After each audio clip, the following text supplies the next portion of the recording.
All right, well, good morning, everybody. I'm going to give us just a couple more minutes here. We've got some people still joining us, but I do want to thank you all for joining us on this Thursday morning.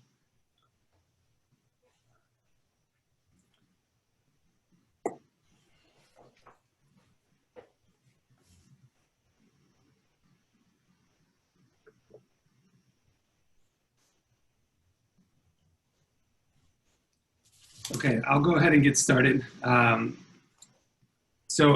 of all, I want to thank you all for joining us. Spend a little time on your Thursday morning to join us for this, what I hope will be a really interesting discussion for all of you. We certainly miss seeing everyone at the Lone Tree Arts Center, and we look forward to being back in there soon. But we appreciate you taking the time out to join us remotely here. I see some familiar names on our attendee list, but I do want to take a moment to introduce myself for those of you who haven't met. My name is Eric Byington. I'm the Director of Entrepreneurship at Denver South. And today we're going to be discussing some of the exciting work we're doing to support our regional entrepreneurial ecosystem. And I'm really excited about the two presenters we have joining us here today.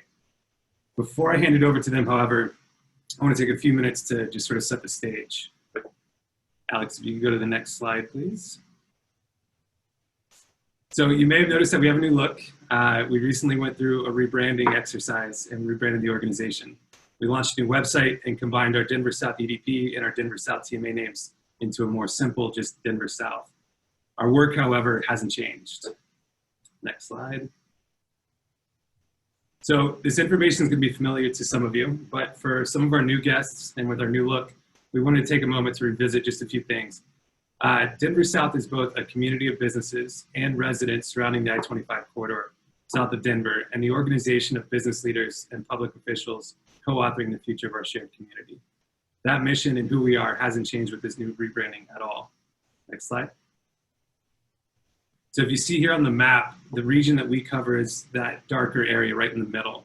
And the region we represent covers 6 jurisdictions, which include Greenwood Village, Centennial, Lone Tree, the city and county of Denver, and portions of Arapahoe and Douglas counties. Next slide. So while we may be small in geography, we certainly are a major driver in the regional or in the Colorado economy. We have over 48 million square feet of office space, an employment base of 240,000 workers, and 15,000 businesses that contribute to 30% of the Denver metro GDP. Next slide. Our vision is pretty straightforward. We strive to build a sustainable, thriving Denver South community where all who live, work, and play flourish. Next slide.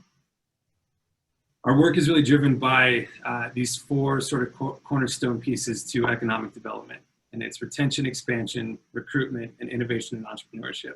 And today's conversation is really going to be focused on that entrepreneurship piece. So we launched Project Nexus earlier this year. We launched it in March. Our timing was spot on. We have yet to be able to hold an in-person meeting, but we launched this initiative really with the idea of convening and organizing a network of partners and service providers that can help entrepreneurs launch and scale their businesses right here in Denver South. And there's really 3 economic impacts that drive this work. So first is we know new ventures create new jobs, net new jobs. We have over 240,000 jobs already in the region, but these new firms, startups, are the ones that are going to bring new and unique job growth to the region.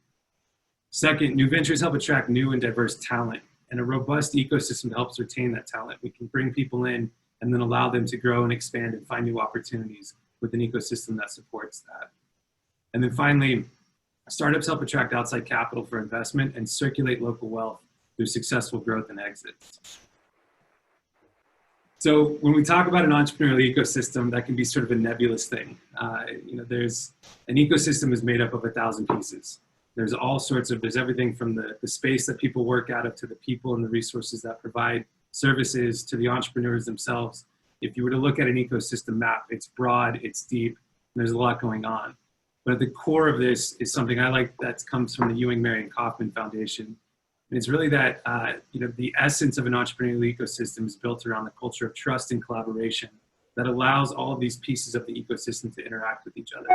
And we've built a lot of our work with Project Nexus around that core sort of understanding.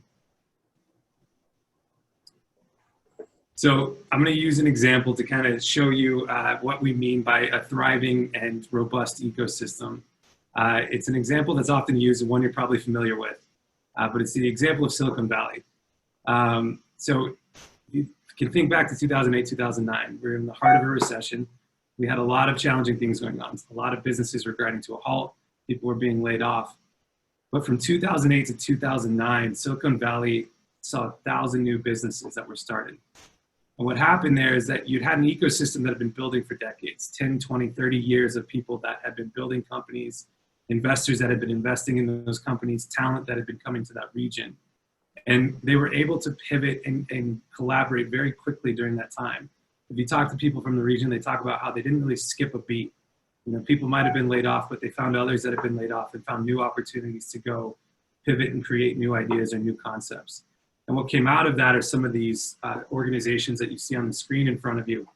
And some of these organizations went on to become massively influential and ubiquitous businesses in our world today. And I want to be really clear here, though. I'm not suggesting that we should aspire to be like Silicon Valley or mimic their ecosystem. We've got our own unique sort of resources here. We've got our own unique base. And there are some certainly unintended consequences that come with the success that a place like San Francisco and Silicon Valley have seen. We're starting to see the impacts of that now. But I use this story as an example of how a mature startup ecosystem can drive a regional economy through challenging economic times. And in good times, we see a lot of growth, and in bad times, we can see how new opportunities and new really industries are created out of that. Next slide. So as many of you are probably well aware, startup growth that we've been seeing in Colorado is not necessarily new. It's a lot that's been happening here over the last 5, 6, 7 years. Colorado often tops many lists as a top location to start and grow your business. And there was an article that just came out 2 days ago in Crunchbase News that really touched on what we're seeing here right now. The title of that, or the headline of that article, was Colorado's burgeoning startup scene is flying high. And there are 3 things that really sort of struck me in that, that article. One is that over the last 5 years, we've seen almost $9 billion in venture funding raised by over 1,000 companies in the state of Colorado. We've seen 34 companies go public over the last 5 years. And we have some notable tech companies that are either opening an office here or relocating to the state of Colorado. These are names like Gusto, Robinhood, Twitter, Google. Most recently, Palantir announced that they're moving their headquarters from Palo Alto to Denver. So we're in the heart of it. We've got a lot going on here, just up and down the Front Range in the state of Colorado. It's an exciting time to be here. We have, I think, a very unique set of offerings to put forth as a Denver South community, and identifying a unique sort of identity that we bring to that broader ecosystem. And that's really the work that we're leading with Project Nexus and supporting entrepreneurs here in Denver South. I do want to note here that the discussion around ecosystems and what we're talking about here, we talk about well-known in these big companies, unicorn companies, these billion-dollar companies. An ecosystem's not built around that, though. Those are just sort of the highlight pieces that you see, the highlight reel of an ecosystem. An ecosystem is really built for startups and entrepreneurs of all scales and sizes. And those companies are paramount to the success and sustainability of an entrepreneurial ecosystem. It's that vibrancy that comes from having all shapes and sizes included in the ecosystem that allows us to grow and thrive. So on that note, I'm excited to stop talking, hand it over to our speakers who are going to dive a little bit further into this ecosystem work. I do want to add just one quick housekeeping note. We're going to have a Q&A discussion after our last presenter. And if you have a question or a topic that you'd like to put forth, there's a Q&A button at the bottom of your screen. Just click on that, enter your Q&A or your questions into that, and we will follow up with that towards the end of the presentations here. So my first presenter here is Wendy Lea, and I'm really excited and honored to have her here with us today. Wendy has a list of experiences and accomplishments that I couldn't possibly cover in this introduction. But I will say that she is a leading expert in digital innovation strategy and an experienced CEO that has advised governments, global enterprises, and a multitude of startups. She was an early leader with the accelerator program Techstars, and prior to moving back to Colorado, she was leading entrepreneurial ecosystem work in Ohio and Northern Kentucky. Most recently, she joined forces with statewide leaders to launch Energize Colorado, which she now heads up as the organization's CEO. Energize Colorado has organized hundreds of volunteers and mentors across the state to support early stage companies, entrepreneurs, small businesses, and startups to help them through this pandemic period, but also to really help us build that robust ecosystem in Colorado that will help us continue to grow and thrive. So with that, I'll hand it over to you, Wendy. Yeah, thanks, Eric. Thanks very much. And you can move. Yeah, good. I don't want to look at myself on that picture. I have to look at myself too much in Zoom. So it's a big honor to be here this morning and to learn about what's going on in your part of Denver. I think it's perfectly suited for my experience and for this presentation today. So I've got 10 minutes or so, and I want to make sure, as a result of our time together, that you're clear on what we're doing, why we're doing it, and how we might be good partners to you guys. I think that would be a walk away. Another point before I get into the actual presentation is that I actually have lived around the world, and I was in Silicon Valley when most of the companies, well, Groupon was not born in Silicon Valley, as you know, it's a Chicago-based company. But most of those companies you mentioned were born, and I was there. I actually remember meeting the co-founders of Airbnb on a bench in South Park in Soma. I remember looking at their deal. It was not called Airbnb then. I'm like, Lordy me, I'm just not sure I would go rent a couch in someone else's apartment. But I remember being connected to that vision, and here we go, right, with an IPO. Any moment now with Airbnb. So I respect that you use those examples, which should encourage all of us that are business builders not to be afraid because of a set of crises, even the ones that are very complex like we face. So anyway, Energize Colorado, here we go. First of all, I am a volunteer, and I have the good fortune to lead 156 volunteers around the state. Energize Colorado was born, the origin story, before I get to the next slide, is very simple. The Governor Polis, pulled together through Federico Pena and Betsy Markey, a council. Official name, Governor's Emergency Council for Stabilization and Growth. Most of us can't even remember the name because there are so many words in it. But there were 8 business leaders on that council appointed by Governor Polis, and one of them was Brad Feld. Brad Feld has been a Colorado for decades. He's a VC, he's an author, he's a co-founder of Techstars, and he decided in this pandemic, which is what we saw in the beginning, that was the one crisis making us all swirl. He said, look, I'm going to invest 50% of my available time to help the state. One body of work was on the economic crisis side. Another body of work was on the pandemic side. I was helping him with both, and then we decided together that there was so much to do that we needed to really activate for the long term, not just orient towards short-term crisis management, COVID economic disaster. So it was the first meeting we had, Energize Colorado, was March 23rd. So mark that in your head. That's 6 months ago. And then this story will make much more sense in the context of a 6-month, messy, early stage nonprofit, self-funded by, right now, Brad and myself. Okay, next slide. So our purpose, why we get up in the morning and why we stay jazzed until our eyes feel like they're going to pop out at the end of the day because of Zoom. Okay, we are an independent nonprofit, completely dedicated to building a resilient and innovative small business ecosystem. Now, let me define small business because it's important. Our charter is on small businesses, 500 employees or less across the state. Now, that's government speak. And I'm not being tacky about that. That's just how the SBA defines small business. So what we had to do, because we're entrepreneurs and we want to move fast because there's a crisis, and we just move fast anyway, even when there's not a crisis. What we had to do is sub-segment that 500 employees or less. Otherwise, we couldn't get anything done, right? So you'll see that if you go to our website, energizecolorado.com, we have leaders over certain segments, be they entrepreneurship, nonprofits, minority-led, women-led, veterans-led, or even rural. So just kind of have that in your mind. Otherwise, it would just be a hot mess and we'd be swirling around. Now, we have 156 engaged volunteers. And what I mean by engaged is they're working on specific projects. They are spirited.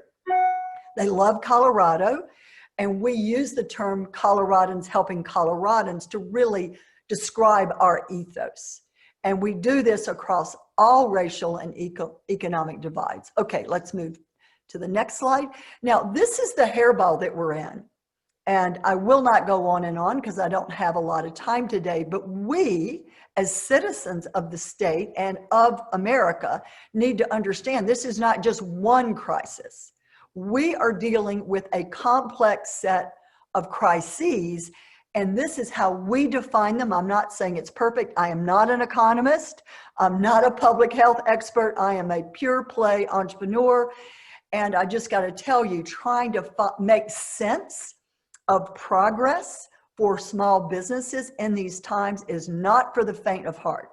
So what we decided to do is just frame our work in the context of this set of crises. And you'll see how that plays out in the next slide. Okay, so I'm an execution person, right? I'm an entrepreneur. I think about getting up and getting things done every day. I cannot optimize for perfection. There is no time for that.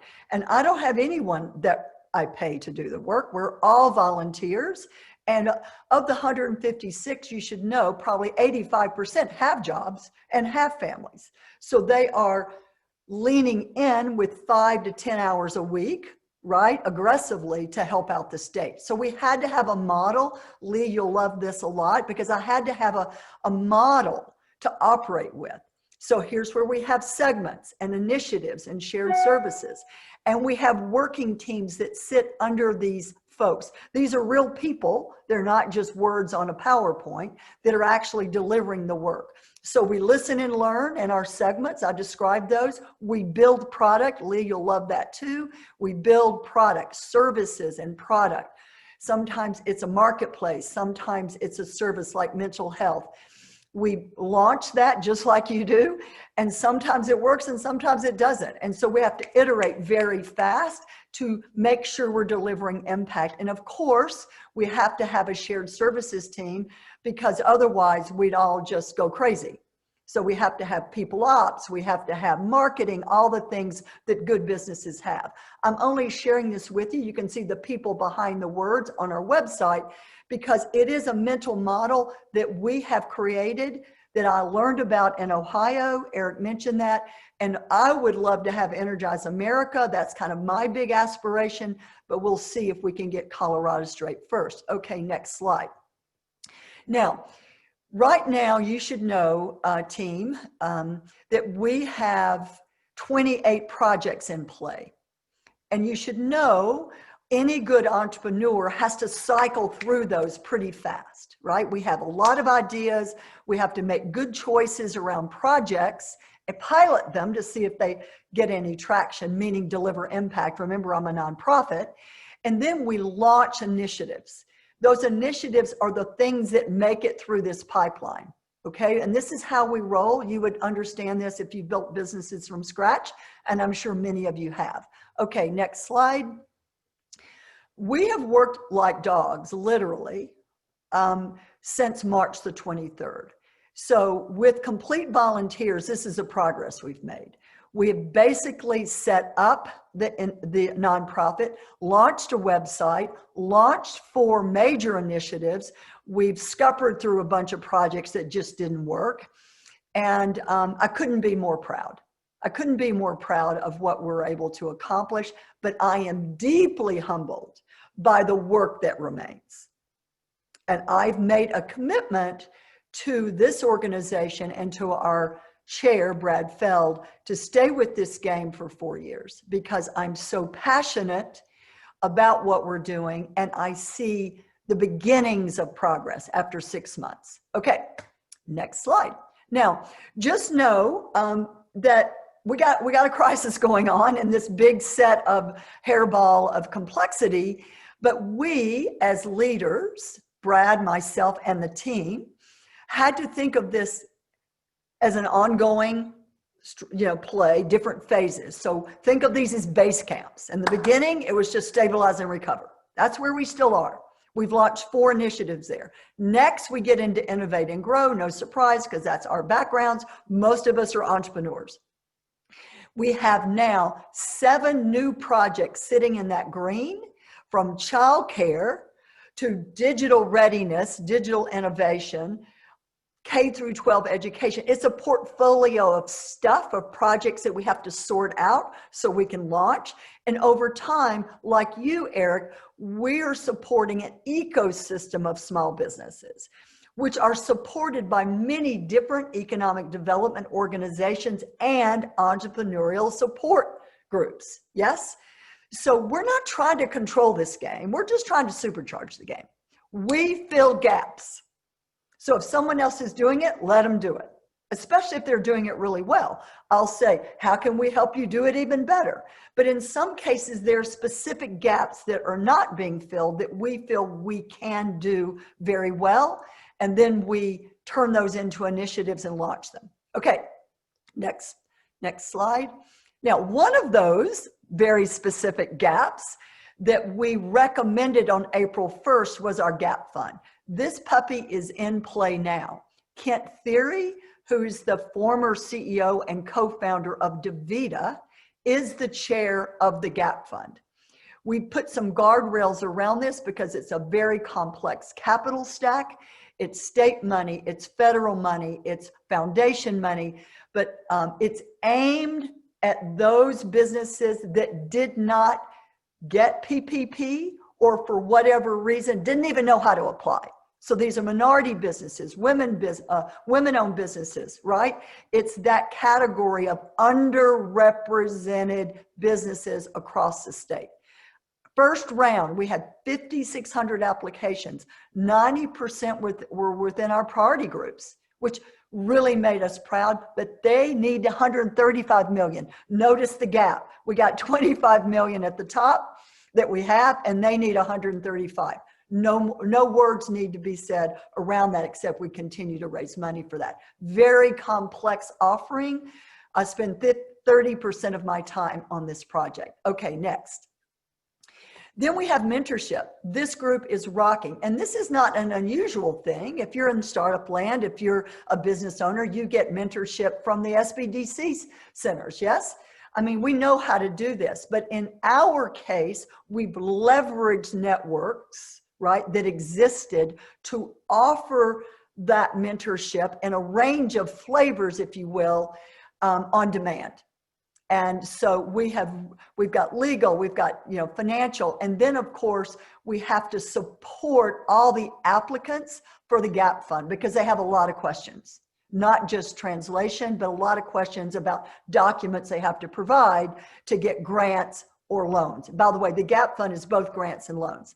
Okay, next. This is such an awesome initiative. Although there are lots of fantastic mental health organizations around the state, no question, we wanted to be unique in how we went to market by working with Sondermind, which is a startup in Denver, and a wide range of nonprofit mental health organizations. I want to just update this slide. Yesterday, we sent out an email to our database. We have right now about 20,000 local businesses in our database. We started with 0 6 months ago. So even pulling that data set together was hard. Yesterday, we had 88 requests for an offering around stress management. Think about it. Now, Leigh, to you, because you're an entrepreneur, we started off offering therapy. Well, people, I don't know that they want therapy. They don't want to say they want therapy. What they want is stress management. So we had to pivot and remarket our services. And now we've hit a theme with entrepreneurs in particular, minority business community, and women. I mean, the gates are flooded, and all that we do is free. We don't charge anyone for anything. Okay, next, that's mental health. Excuse me. So reopening, we worked with Kroger, who I was very close to in Cincinnati, and we set up some templates to help businesses reopen safely. And then we started offering PPE. excuse me, and we're at about 2.5 million of PPE business that we've sold through our site. We do a lot in the city of Denver with minority businesses, and this was all vetted and sourced when we were working on the public health crisis. So we brought over that team to work with us. Again, this is all provision through energizecolorado.com. And we make no money, of course, on this. We're a nonprofit. We give away PPE to local hospitals and rural hospitals, and there's a nominal charge, just cost of goods sold, so to speak, for local businesses. Okay, next. Almost done. How about that? So here's my ask. First of all, thank you for listening and for going to our site to check us out. We continue to need more volunteers. This is a serious crisis. It continues to evolve.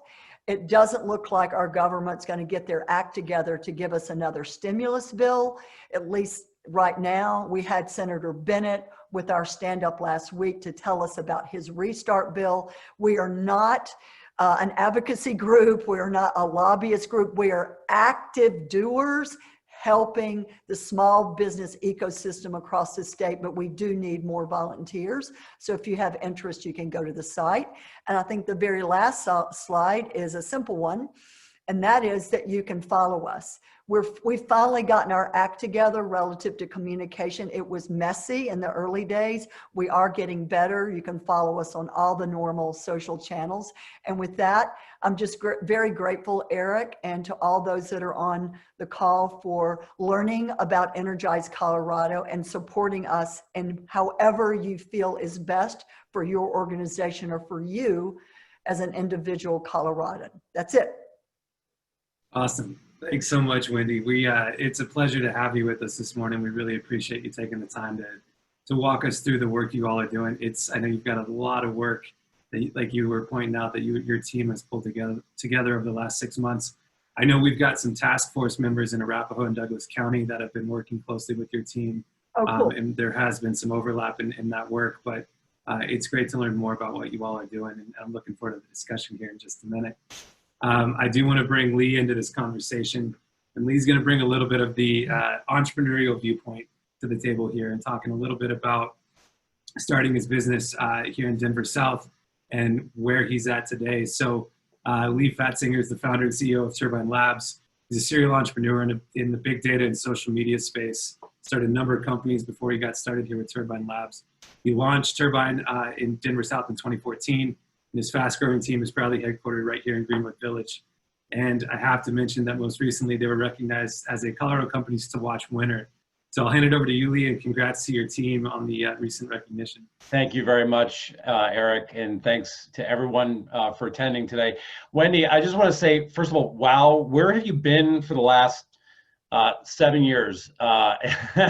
Energize Colorado, a really incredible organization. Thank you very much for giving us the overview. And I'll just add that I think these kinds of programs are critical to optimizing, everything that Colorado has to offer when it comes to the growing entrepreneurial community. So thank you very much for all the work that you've done. I'm going to touch on a few different topics this morning, and then I'll give a little bit of an overview of Turbine Labs so you can see what's going on in the community. We make software that delivers executive intelligence and insights. We leverage artificial intelligence to do that. We've been based in Greenwood Village, as Eric alluded to. Since our inception, I founded the company in 2014. And we really started out as a consultancy, trying to solve a problem that lots of senior executives faced, which is, I need really good information about stuff that's happening outside my organization. I need it tailored to me, I need it to be accurate, and I need it right now. And I started the company working out of an executive suite, actually, in Greenwood Village. University of Denver was a key partner of ours with early hires. I would go do guest lectures either during the day or at night within their business intelligence and business teams. And then, all of a sudden we'd have a few more employees. And then University of Colorado has also been a great feeder for our company, at least in its early stages with individuals who are earlier in their careers. We've actually grown through 3 offices in Greenwood Village to 40 people. And so, you know, when we talk about the need for organizations like Energize Colorado, specifically during the pandemic, we doubled our business from 2018 to 2019. We actually plan to grow about 50% this year in terms of top line, and plan to grow to 100 people in the next 18 to 24 months. And really our goal from right here in South Denver is to change how executives think about and use information to make critical decisions. And that hasn't really been, Denver hasn't really been a place where you'd think about finding a company that does that, and we're proud to be here. Which sort of leads me to, you know, why Greenwood Village when you have all these great sort of pockets of startup communities in the Denver area. And Eric, back to your point, I think Greenwood Village is great because it's not Silicon Valley for a lot of different reasons. As Eric also mentioned, we were very proud to win Colorado Companies to Watch last weekend. In my acceptance speech, I said, you know, when I'm on a Zoom, people will say, you know, where are you in the world today? And I always am very happy when I get to smile and say, well, I'm in the Denver area, and I watch their faces because I know that they are where I want to be. And it actually becomes an advantage because I'm sitting, yes, I'm in Denver, Colorado. You got blue skies, you got mountains right over here. I got hundreds of miles of trails that are right outside my back door. And we're really, really lucky to have that because not every place in the country has that. I think in addition to that, we've just found really, really great people. And I think if you think about the concentration of downtown Denver or Boulder, I mean, there are the talent magnets that exist within those communities. We haven't had the desire to go into other areas because we've just found the people that we need right here in the local area, and a lot that want to actually gravitate down here for the live, work, and play reasons that you were talking about, Eric. And a lot of that has been driven by a really effective, in my mind anyway, infrastructure and transportation plan. While the housing isn't necessarily affordable, the building of places that allow people to sort of get started in apartments that are near the I-25 corridor, that's just been very, very helpful. And as Wendy was touching on, like the resources are just really incredible.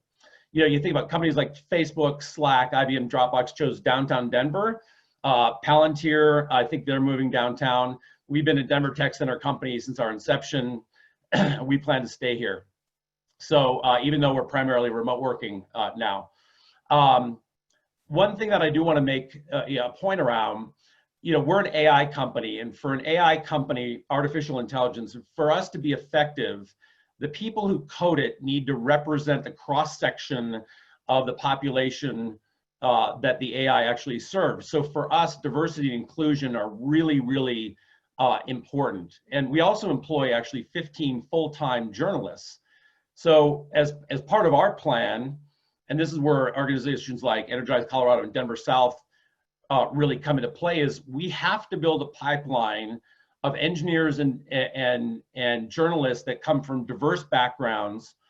And that's what we've been thinking about, is how do we build a pipeline of individuals that can help us build the AI platform in a very representative way. And we need partners to be able to help do that. So so there's sort of our background on Greenwood Village in South Denver overall. I wanted to just give a quick overview of what it looks like to build an AI company in Denver, to give you a little bit of background on what we're doing. So if you wouldn't mind, Wendy, Alex, going over the slide. I'm going to just give 2-slide quick overview on kind of the state of the world as we see it. This is either everyone's first or second Zoom of the day. How many people are looking forward to this next 7 or 8 Zooms that you're going to be on for the rest of the day? This is the world that we live in, Wendy, as you were mentioning. We're all experiencing a massive amount of data overload, cognitive overload. Everyone's drowning in data. And because of that, getting accurate information quickly to make good decisions if you're an executive is getting a lot harder. IBM estimates that bad data actually costs the US economy $3.1 trillion per year. And on average, that's about 12% of a company's top line revenues are impacted by bad data. And so we're exposed to a huge amount of information, and we're working in a different environment. And what that's resulting in is a lot of fatigue, remote work, nonstop meetings, continuous distractions of your dog, your kids, the guy who's sawing something out here as we speak right now that I hope you can't hear. We are really overwhelmed, and we spend most of our time during the day now either consuming information, trying to find good information, or creating more of it, and a lot of it's just a brute force exercise. All of that leads at the end of the day to attention fatigue, where your brain really just shuts down because it's had too much to deal with, too much to process. And this occurs in teams as well. So that's a tricky thing for executives to deal with. Next slide, Alex, if you don't mind. So, when we think about how executives get their information today, there's a lot of different ways that it happens, but it really breaks down into kind of 3 categories. Executives Google stuff. It's going to sound obvious, but this tool that's out there with the little blank form is actually one of the most prominent executive answer tools that's on the market. It's free, it's ubiquitous, it's accessible from anywhere. It's the place you go when you have a question you need an answer. However, it's designed to deliver you the information that you want to see, not the news that you need to see as it impacts your business. There's no one who's really got the time to go to page 16 where that real answer that you're looking for is needed. And so that becomes problematic. Obviously, companies hire outside consultants and organizations like Deloitte and Accenture and Slalom that provide highly in-depth answers to key questions, but very expensive, time-consuming, and more strategically focused. The third way is that organizations will sort of build their own stack, which is a combination of people, processes, and tools to get good information to their executives, but it's not their core business. And it's subject to a lot of whitewashing of information as it moves up the chain, where somebody doesn't want to deliver bad information on that particular day because a round of layoffs just happened. And that's a very real thing that's happening right now. What that leads to is executives complaining about information that's incomplete, inaccurate, out of context, or delayed. And we're seeing that speed is very, very important in the market today. So next slide, Alex. Thanks. So we built an AI software platform that is designed to make getting answers in an unbiased way nearly friction-free. When we have a subscriber that comes to our platform, they ask a question in natural language like you would to a trusted advisor or another human being rather than a machine. We then ingest raw data and information from hundreds of thousands of different news sources, social media, forums, blogs, financial sites, you name it. If it's public, we're bringing it in. We use natural language processing and machine learning, which is effectively artificial intelligence, to actually read all of this content from the perspective of a human, to weed out all the noise and the junk and just leave over what the important stuff is. We actually, as I stated, we employ 15 journalists who are actually verifying the accuracy of the data and retraining the machine to make sure that you're getting accurate and unbiased information. And then we package this up into a briefing format or into an app, and it reads kind of like the news looks right now, only it's tailored exactly to you. And then that at the end gets a team talking, collaborating, thinking about things rather than just being out there doing busy work around collecting information all day. So there's sort of an overview of what the platform does. The results are really fun to watch, especially in this environment. Alex, last slide, I promise, and then we'll go to the Q&A. This is my favorite slide to present because the results that our customers are getting, and we sell primarily to executive teams and politicians and lobbyists, our customers are less fatigued.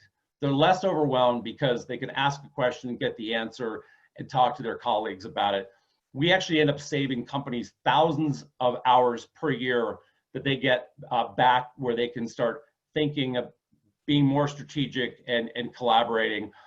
And our customers have more effective meetings. They close sales faster. They're reducing their risks, as Wendy said, in a very risky time. And finally, for once, and you imagine the environment we're in advance of the election, they trust the information that they're using for critical decisions. So thank you for allowing me to give you a little bit of background of what it looks like to build, and by the way, bootstrap an AI software company in South Denver. And again, Eric, I couldn't be more proud to be here. And Wendy, thank you very much for all the work that you're doing, because entrepreneurs, especially in this environment, we're very fortunate, but we all need more resources to really take advantage of what Colorado has to offer. So thank you very much. Awesome. Thanks so much, Leigh. Yeah, it's an interesting time, and bootstrapping a company is no small feat. And so I think to be in the position you're in, to have bootstrapped to this point and continue to navigate through it's a testament to, I think, one, the product that you guys have designed and have put out there, but two, I'm sure, to your team and to your leadership in building this. So again, congratulations on the success you all have seen thus far. I do want to remind all of our participants, I've seen a question kind of coming up in the chat, and we'll get to that here in a minute. But I do want to remind all of our participants here, if you have any discussions or questions that you'd like to add into this discussion period here, please go to the Q&A and add that in there. Michael, we will get to your question here in just a second.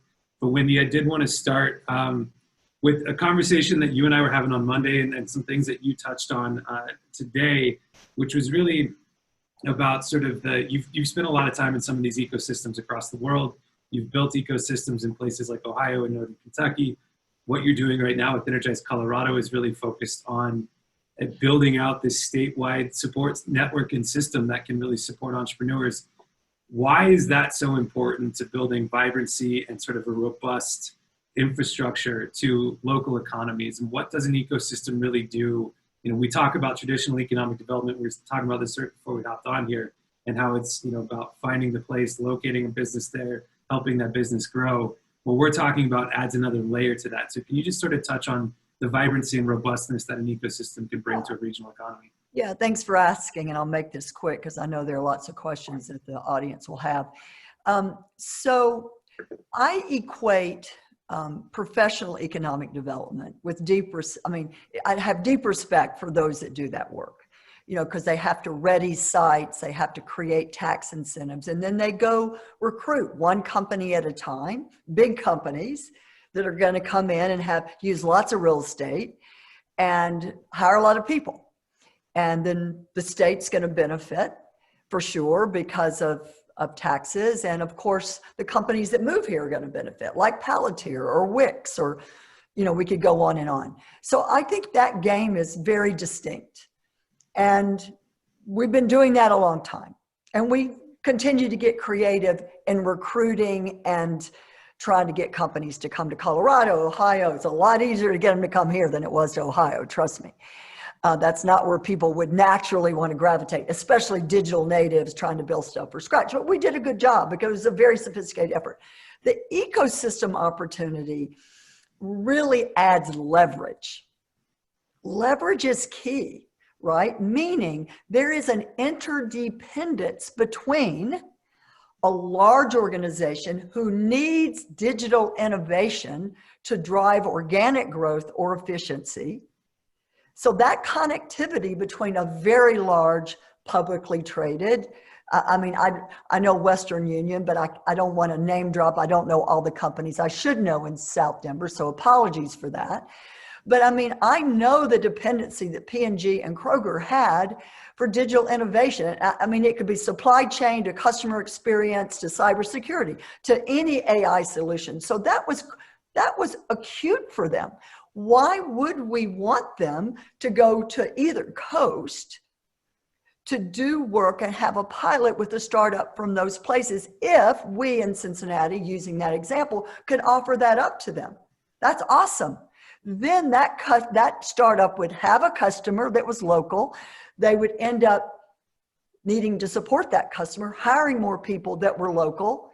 And maybe if we could get our act together, then we have it more together in Colorado, even offer capital over time to that new business that was creating a digital solution. Do you get that? Like that's a piece of connectivity. So let me do the next piece. The next piece is when a late or mid or early stage startup or business, let's just call it a business, a digitally oriented business, gets these customers and then that are local, then that also feeds the small business ecosystem, right? Because that's $5 coffees at Starbucks when we can go back and do that. That's expensive, sandwiches at Panera Bread or whatever, or any other local business. So when I think of an ecosystem, I think of connectivity and leverage. So when one business segment is doing well, it could be very large business or digital startup business or local business, it feeds the rest.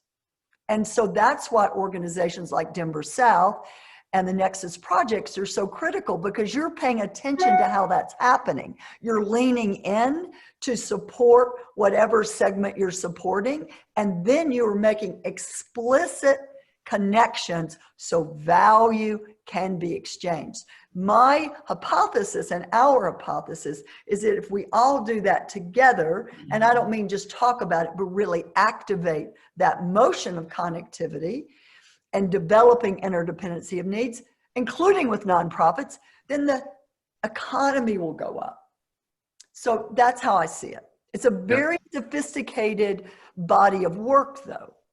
It's not just go get this and go do that. You have to be doing all of that at the same time. A lot of experiments to see which of those takes to drive growth through new businesses and new jobs. Is that helpful? It is, yeah. And I think, you and I were talking about this a little bit on Monday, and I think, your 4-year approach to this work, I think is a testament to the challenge and the opportunity that is there and the time it takes to connect some of these dots. I mean, it is part of the reason we started Project Nexus, was to be that sort of convener of, there's 1,000 pieces to the ecosystem. How do you really build the strength in what I like to call the connective tissue amongst all those pieces? And what I hear you talking about there is,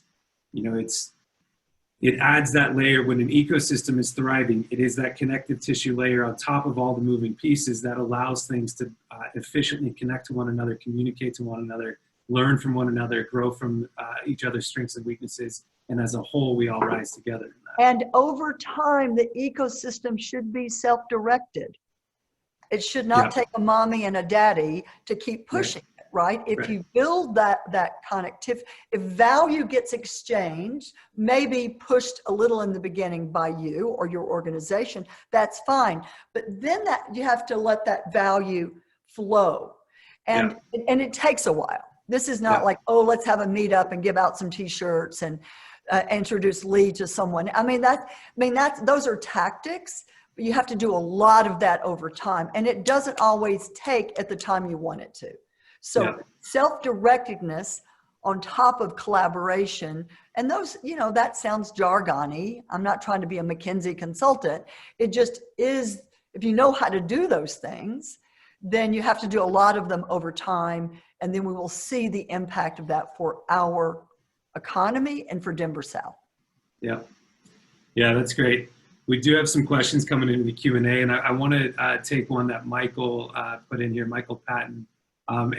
Michael, it's almost like you seeded this question, because Leigh and I were talking about this on Monday, and the need for partnerships in education. And how, I think, Wendy, you're talking about developing these relationships amongst businesses, startups, and the role that they play. So much of that has to be driven by talent and by the workforce we're able to develop. Leigh, you touched on this a little bit in your presentation.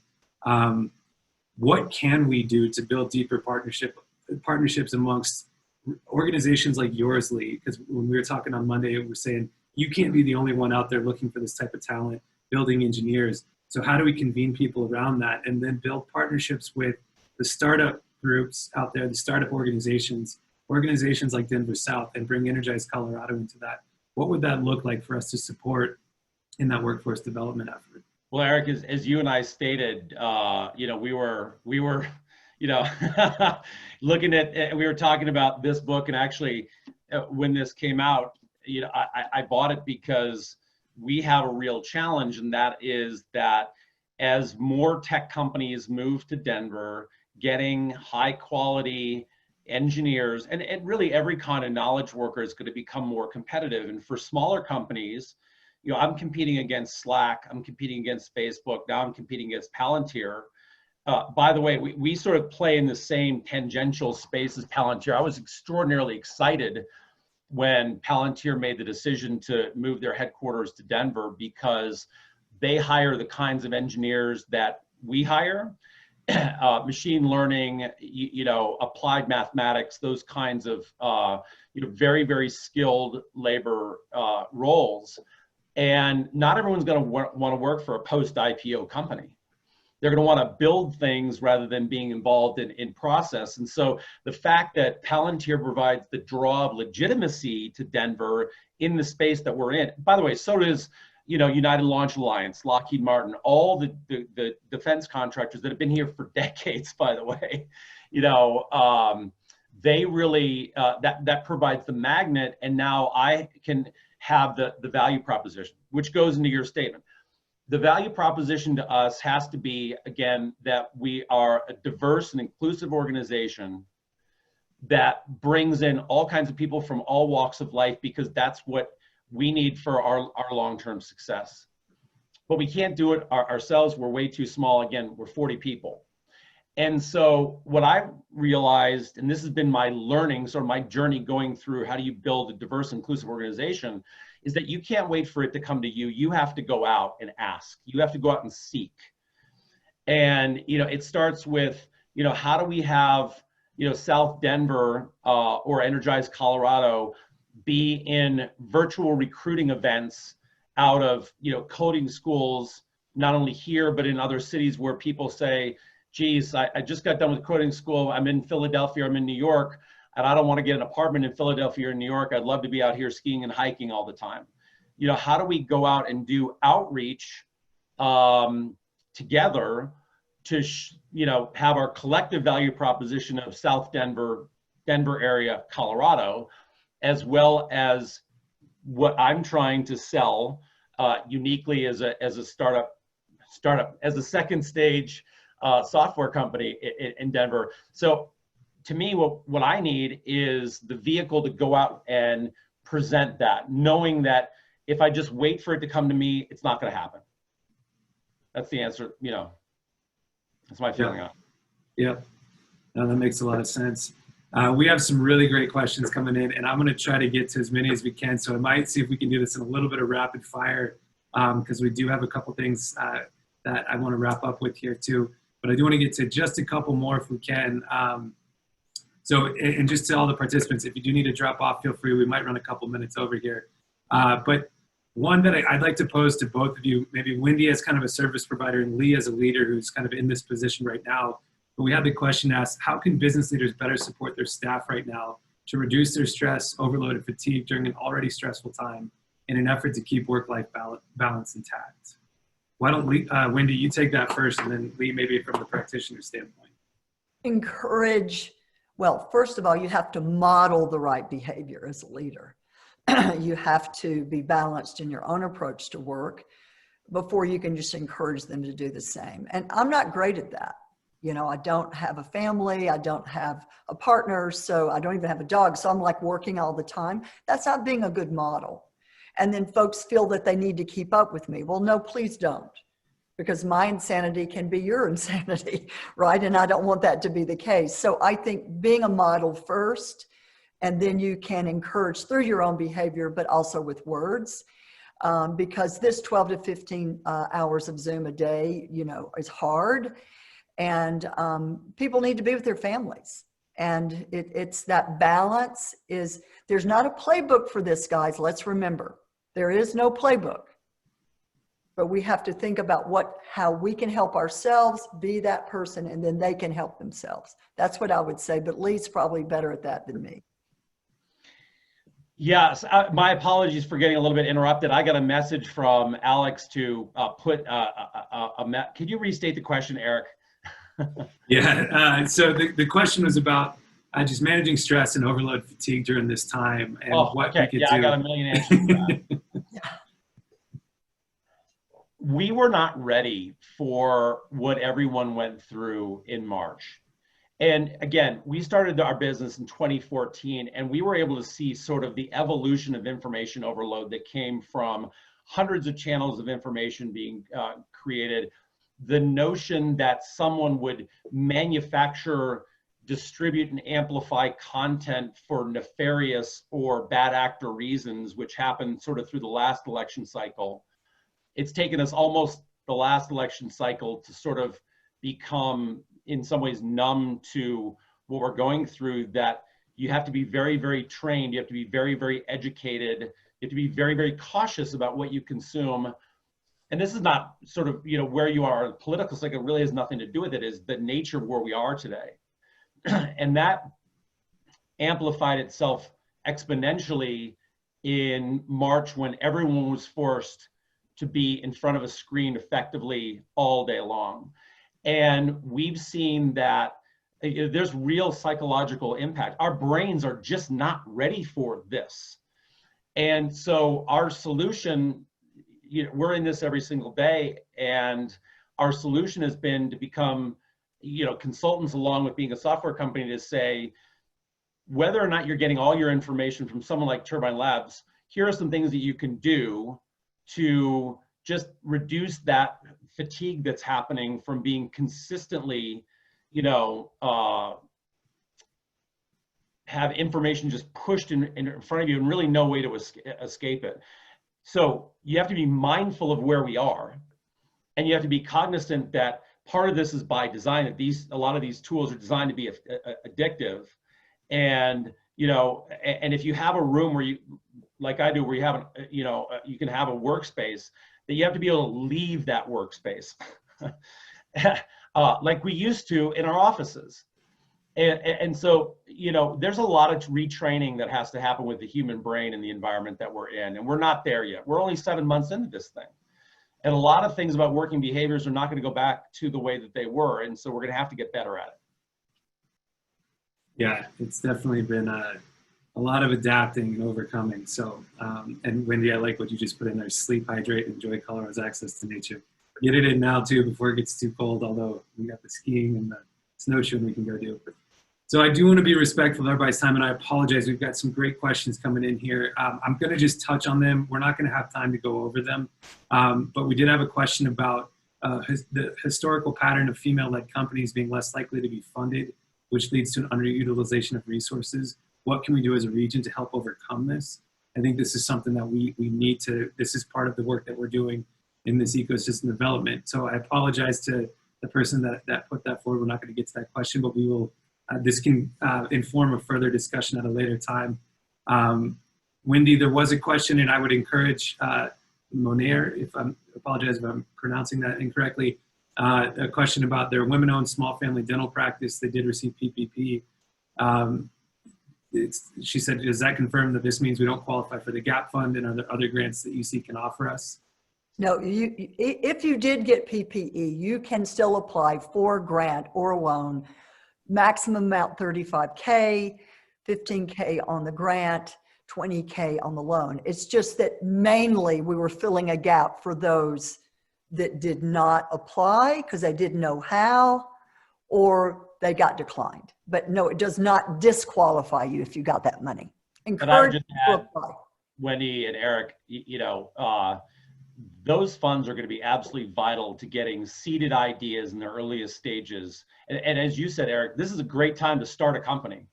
And if, I'm glad that, thank you so much to you and Brad for spearheading this, because we're going to see a lot of great ideas come out of Colorado, and they're going to be those Airbnbs and the Ubers, as you mentioned, in the next decade. Candidly, I wish I hadn't started my business six and a half years ago. I wish I'd started, right now, for that very reason.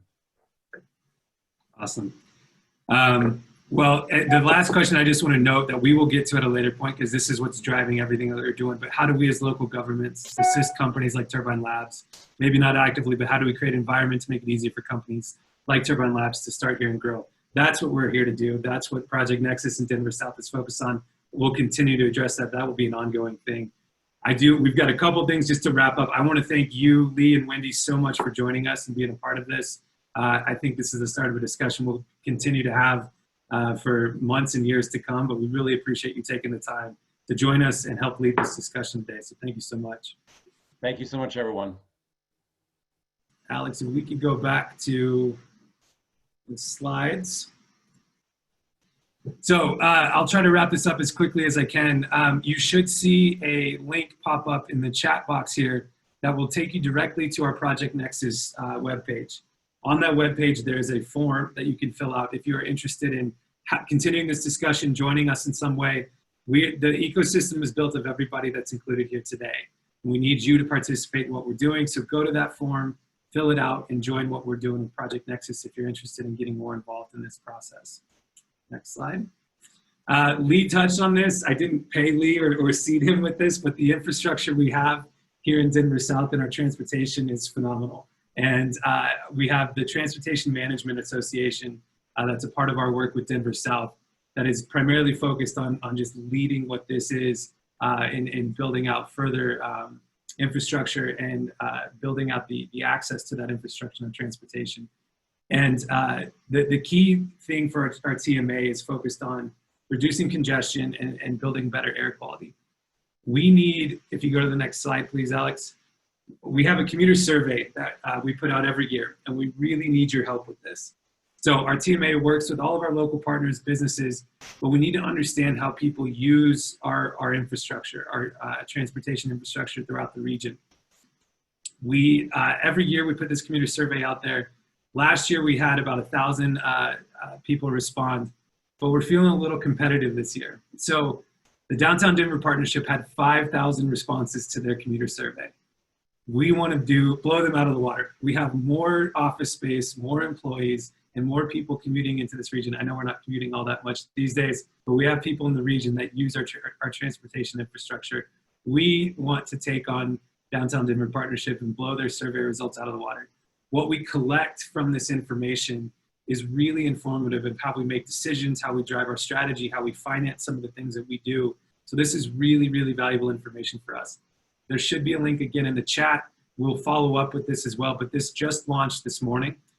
We have some fabulous prizes tied to this. Gift cards to get yourself a new bike if you want, AirPods, transit passes, gift cards to some great companies.